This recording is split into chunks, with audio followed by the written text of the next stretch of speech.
কালকে আমায় জিজ্ঞেস করছিল, আমি সেই উৎসবে বিশ্বাস করি যে উৎসব সবাইকে নিয়ে চলে, সবাইকে নিয়ে কথা বলে।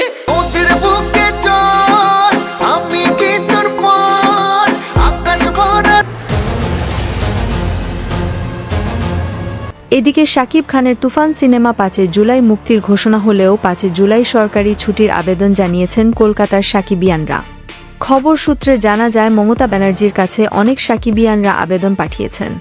শাকিব খানের তুফান সিনেমা 5 জুলাই কলকাতায় মুক্তি দেওয়া হবে বলে জানা যায় এবং প্রমোশনের জন্য বাংলার মেগাস্টার শাকিব খান কলকাতায় যান। সেখানে যাওয়ার একটি ভিডিও সোশ্যাল মিডিয়ায় আলোড়ন সৃষ্টি করে।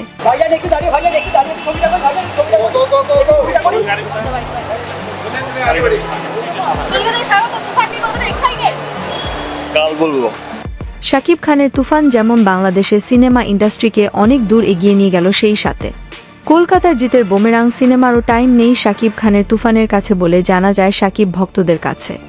ধারণা করা যাচ্ছে মেগাস্টার শাকিব খানের তুফান ওপার বাংলাতেও রাজত্ব করবে বলে ধারণা করা যাচ্ছে।